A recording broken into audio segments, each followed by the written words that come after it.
ಸಂಬಂಧ ಮತ್ತಷ್ಟು ಮಾಹಿತಿಯನ್ನ ಕೊಡ್ಲಿಕ್ಕೆ ದಲಿತ ಮುಖಂಡರಾದಂತ ರಾಜಣ್ಣ ಅವರಿದ್ದಾರೆ. ರಾಜಣ್ಣ ಅವರೇ ನಮಸ್ತೆ. ನನ್ನ ಧ್ವನಿ ಕೇಳಿಸ್ತಿದ್ಯಾ ರಾಜಣ್ಣ ಅವರೇ? ನನ್ನ ಧ್ವನಿ ಕೇಳಿಸ್ತಿದ್ಯಾ? ಓಕೆ, ನಿಮ್ಮ ಧ್ವನಿ ಕೇಳಿಸ್ತಾ ಇದೆ, ನೀವು ಮಾತಾಡಿ. ಈಗ ಏಕಾಏಕಿ ಬಂದು ಗೋಪಾಲನಗರ ಬಡಾವಣೆಯನ್ನ ತೆರವು ಮಾಡಿದ್ದಾರೆ. ಹಲೋ, ಕೇಳಿಸ್ತಿದೆ ಅಲ್ವಾ ಸರ್? ಸ್ವಲ್ಪ ನೆಟ್ವರ್ಕ್ ಇಶ್ಯೂ ಇದೆ, ಮತ್ತೆ ನಾನು ನಿಮ್ಮನ್ನ ಸಂಪರ್ಕಿಸ್ತೀನಿ. ಈಗೆಲ್ಲ ಡೆಮೊಲೇಷನ್ ಆಗಿದೆ ಎಲ್ಲ.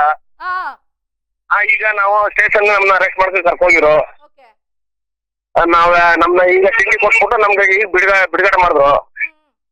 ಹಾಗಾಗಿ ನಾವು ಈಗ ಬರ್ತಾ ಇದೀವಿ ಮೇಡಮ್, ಊರ ಹತ್ರ ಇದೀವಿ. ಯಾಕೆ ಅರೆಸ್ಟ್ ಮಾಡಿದ್ರು ಸರ್ ನಿಮ್ಮನ್ನ? ನಾವು ಅಲ್ಲಿ ರಾಷ್ಟ್ರ ನಾಯಕರ ಫೋಟೋಗಳು ತೆಗಿತಿದ್ರು. ಆ ಡೆಮಾಲಿಷ್ ಮಾಡಾಕ ನಾವು ಮಾಡ್ಬೇಡಿ ಅಂತ ಅಂದ ಮಾಡಿದ್ರು. ಆದ್ರೆ ರಾಷ್ಟ್ರ ನಾಯಕರ ಫೋಟೋ ತೆಗಿತಿದ್ರು.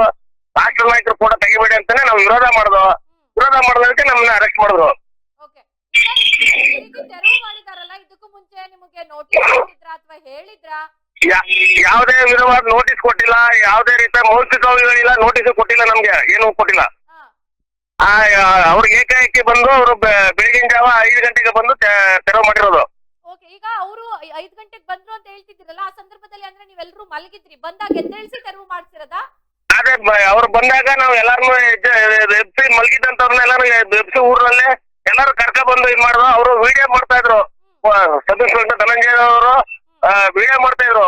ವಿಡಿಯೋ ಏನ್ ಮಾಡ್ತೀರಾ, ನಾವ್ ಏನ್ ಕಳ್ತನ ಮಾಡಿದಾವ, ಕೊಲೆ ಮಾಡಿದಾವ, ದರೋಡೆ ಮಾಡಿದಾವ, ನಾವು ಮಾಡಿರೋದು ನಮ್ಮ ಹಕ್ಕನ್ನ ನಾವು ಪಡೆಯೋದಕ್ಕೋಸ್ಕರ ನಾವು ಇಲ್ಲಿ ನಾವು ಗುಡಿಸಲುಗಳು ಹಾಕೊಂಡು ಮನೆಗಳು ಕಟ್ಕೊಳಕ್ಕೆ ನಾವು ಇದ್ ಮಾಡ್ತಿದ್ದೀವಿ. ಆದ್ರೆ ನೀವು ಏಕಾಏಕಿ ಬಂದು ಎಲ್ಲ ಪೊಲೀಸ್ ಎಲ್ಲ ಬಂದು ನಮ್ಗೆ ವಿಡಿಯೋ ಮಾಡ್ತಾ ಇದ್ದೀರಾ. ನೀವು ಏನಕ್ಕೆ ಮಾಡ್ತಿದ್ದೀರಾ? ಅದಕ್ಕೆ ಏನಾದ್ರು ಪ್ರೂಫ್ ಏನಾದ್ರು ಆಧಾರ ಏನಾದ್ರು ಇದೆಯಾ? ನಿಮ್ಮ ಹತ್ರ ಆಧಾರ ಇದ್ರೆ ಕೊಡಿ, ಅದ್ರ ಮುಖಾಂತರ ನಾವು ನೋಡ್ಬಿಟ್ಟು ನಾವು ಸೈಡ್ ಹಾಕ್ತೀವಿ ಅಂತಂತ ಹೇಳಿದ್ರು.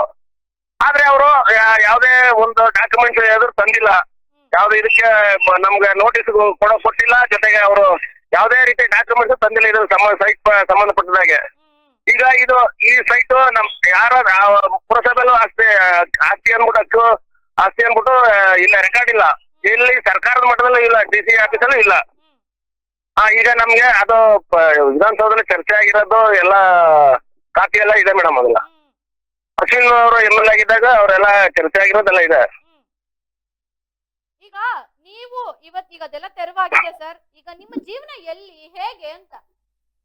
ಮೇಡಮ್ ಈಗ ಎಲ್ಲವೂ ತೆರವು ಮಾಡ್ಬಿಟ್ಟಿದ್ದಾರೆ, ಅಧಿಕಾರಿಗಳು ಹೇಳ್ತಾ ಇದ್ದಾರೆ ಸಚಿವರ ಆದೇಶದ ಮೇರೆಗೆ ಅಂತ. ಹೌದು ಮೇಡಮ್, ಸಚಿವರ ಆದೇಶ ಮೇಡಮ್ ಆಗಿರೋದು ಇದು. ಸಚಿವರ ಆದೇಶದಿಂದ ಇದಾಗಿರೋದು ಇದು. ಅದು ಪುರಸಭೆ ಮುಖ್ಯಾಧಿಕಾರಿಗಳು ಅದೇ ಹೇಳಿದ್ದು, ಸಚಿವರ ಆದೇಶ ಬಂದಿದೆ, DC ಅವರ ಆದೇಶ ಬಂದಿದೆ, ಅದಕ್ಕೆ ನಾವು ತೆರವು ಮಾಡ್ತೀವಿ ಅಂತ ಹೇಳಿದ್ರು ಮೇಡಮ್. ಓಕೆ ಸರ್, ಈಗ ಗುಡಿಸಲ್ ಜೊತೆಗೆ ದೇವಸ್ಥಾನವನ್ನು ಕೂಡ ಬಿಟ್ಟಿಲ್ಲ. ಹೌದು ಮೇಡಮ್, ದೇವಸ್ಥಾನ ನಾವು ಪೂಜಾರಿ ಮೇಡಮ್. ನಾನು ಅಲ್ಲಿಗೆ ದೇವಸ್ಥಾನಕ್ಕೆ ಪೂಜಾರಿ ನಾನೇನೆ. ನಾನು 59 ವರ್ಷ ನನಗೆ ಇದು. ಅಲ್ಲಿಂದ ನಾನು ಸಣ್ಣವನಾಗಿಂದ ಬುದ್ಧಿ ತಿಳಿದ್ರೆ ನಾನೇ ಪೂಜೆ ಮಾಡ್ಕೊಬರ್ತಿದ್ದೆ ಆ ದೇವಸ್ಥಾನಕ್ಕೆ. ಈಗ ಅದಕ್ಕೆ ಮೂಲ ಏನು ಅಂತಂದ್ರೆ ಅದಕ್ಕೆ ಮರ ಎಲ್ಲ ಬೆಳೆಸ್ತೀವಿ ಮೇಡಮ್. ಅಲ್ಲಿ ಅದೇ ನಾವು ಅಲ್ಲಿ ದೇವಸ್ಥಾನ ಇತ್ತು ಅನ್ನೋದಕ್ಕೆ ಮರ ಎಲ್ಲ ಇದೆ. ಅದು ನಾವು ಸುಳ್ಳು ಹೇಳಕ್ಕಾಗಲ್ಲ. ಅದು ಮರ ಎಲ್ಲ ಅಲ್ಲಿ ಗುಡಿ ಎಲ್ಲ ಕಟ್ಕೊಂಡು ನಾವು ಅಲ್ಲಿ ದೇವ್ರನ್ನ ಸ್ಥಾಪನೆ ಮಾಡ್ಕೊಂಡು ನಾವು ಪೂಜೆ ಮಾಡ್ಕೊಂಡೆ ಬರ್ತಿದ್ವು. ಪ್ರತಿ ವರ್ಷ ಪುರಸಭೆಯಿಂದ ನಮ್ಗೆ ಸ್ವಚ್ಛತೆ ಮಾಡ್ಕೊಡ್ತಿದ್ರು ಅವರು.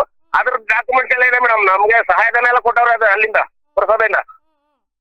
ಹಾಗಾಗಿ ನಾವು ಅಲ್ಲಿ ಯಾವುದೇ ಅಕ್ರಮ ಏನು ಮಾಡಿಲ್ಲ. ಅಲ್ಲಿ ನಮ್ದು ಅಂತಂತ ನಮ್ಗೆ ಸುಮಾರು ದಾಖಲೆಗಳೆಲ್ಲ ಇದೆ ಮೇಡಮ್ ನಮ್ಮ ಹತ್ರ. ಓಕೆ, ಈಗ ಸರ್ ಇದೆ, ಮುಂದೆ ಏನ್ ಮಾಡ್ಬೇಕು ಅನ್ಕೊಂಡಿದ್ದೀರಾ? ಇಷ್ಟೆಲ್ಲ ಮಾಡ್ಬಿಟ್ಟಿದ್ದಾರೆ, ಮುಂದೆ ಏನ್ ಮಾಡ್ಬೇಕು ಅಂತ ನೀವು? ಮೇಡಮ್ ನಾವು ಉಗ್ರ ಹೋರಾಟ ಮಾಡ್ತೀವಿ ಮೇಡಮ್. ನಮ್ಮ ಹಕ್ಕನ್ನ ಪಡಿಬೇಕಾದ್ರೆ ಉಗ್ರ ಹೋರಾಟಕ್ಕೆ ನಾವು ನಮ್ಮ ತಾಲೂಕಿನ ಮಾದಿಗ ಜನಾಂಗ ಎಲ್ಲ ಸೇರಿ ನಾವು ಉಗ್ರ ಹೋರಾಟ ಮಾಡ್ತೀವಿ. ನಾವು ಯಾರು ಇದಕ್ಕೂ ನಾವು ತಲೆಬಾಗಲ್ಲ. ನಮ್ಮ ಹಕ್ಕನ್ನ ಪಡೆಯವರೆಗೂ ನಾವು ಉಗ್ರ ಹೋರಾಟ ಮಾಡ್ತೀವಿ ಮೇಡಮ್. ಇದು ಖಂಡಿತ ರಾಜಣ್ಣ ಅವರೇ, ಧನ್ಯವಾದ ಈಡನ್ಸ್ ವಾಹಿನಿ ಜೊತೆ ಮಾತನಾಡಿದ್ದಕ್ಕೆ. ಏನೋ ಈ ಸಂಬಂಧ ದಲಿತ ಮುಖಂಡರು ಜೊತೆಗೆ ಅಲ್ಲಿನ ದಂಡಿಮಾರಮ್ಮ ದೇವಸ್ಥಾನ ಏನಿತ್ತು ಆ ದೇವಸ್ಥಾನದ ಅರ್ಚಕರಾಗಿದ್ರು ಇವ್ರಿಗೆ ಬುದ್ಧಿ ಬಂದಾಗ್ಲಿಂದನೂ ಇವರೇ ಕೂಡ ಪೂಜೆ ಮಾಡ್ಕೊಂಡು ಬರ್ತಾ ಇದ್ರು. ಇವತ್ತು ಆ ದೇವಸ್ಥಾನವನ್ನು ಕೂಡ ಬಿಟ್ಟಿಲ್ಲ, ಇವತ್ತಿಗೆ ಆ ದೇವಸ್ಥಾನವನ್ನು ಕೂಡ ನಿರ್ನಾಮ ಮಾಡ್ಬಿಟ್ಟಿದ್ದಾರೆ. ಮಾನವೀಯತೆ ದೃಷ್ಟಿಯನ್ನ ಅಧಿಕಾರಿಗಳು ಮರ್ತು ಬಿಟ್ಟು ಕೆಲಸವನ್ನ ಮಾಡ್ತಾ ಇದ್ದಾರೆ. ಸಚಿವರು ಆದೇಶ ಮಾಡಿದ್ರು, ಶಾಸಕರ ಆದೇಶ ಮಾಡಿದ್ರು ಅಂತ ಹೇಳ್ತಾರೆ. ಅದನ್ನೆಲ್ಲ ಮೀರಿ ಆ ಜನರ ಗೋಳ್ ನಿಮಗ್ ಕಾಣಿಸ್ಲಿಲ್ವಾ? ಜೊತೆಗೆ ಜನಪ್ರತಿನಿಧಿಗಳು ಆ ಜನರ ಸಮಸ್ಯೆ ನಿಮಗ್ ಕಣ್ಣಿಗೆ ಕಾಣಿಸ್ತಿಲ್ವಾ? ಆ ಜನರ ಕಣ್ಣೀರ್ ನಿಮಗ್ ಕಾಣಿಸ್ತಿಲ್ವಾ? ಇನ್ಯಾವ ರೀತಿ ಬಂದು ಅವ್ರು ನಿಮ್ಮನ್ನ ಬೇಡ್ಕೋಬೇಕು ಅಥವಾ ಇನ್ಯಾವ ರೀತಿ ಬಂದು ನಿಮ್ಮ ಹತ್ರ ಅವರು ಕೇಳ್ಕೋಬೇಕು ಗೊತ್ತಾಗ್ತಿಲ್ಲ. ಇದಕ್ಕೆ ಉತ್ತರವನ್ನ ಸಚಿವರು ಕೊಡ್ಲೇಬೇಕಾಗುತ್ತೆ, ಶಾಸಕರು ಕೊಡ್ಲೇಬೇಕಾಗುತ್ತೆ. ಅಲ್ಲಿವರೆಗೂ ಆ ಜನರ ಹೋರಾಟ ನಿಲ್ಲೋದಿಲ್ಲ.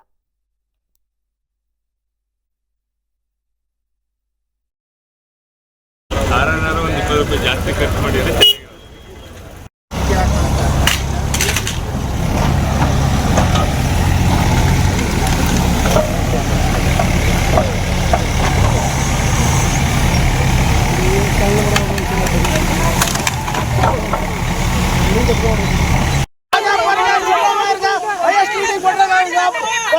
ಬೂತ್ ಮಾತ್ರ ಇನ್ನೆಲ್ಲಿಲ್ಲ ಬೇರೆ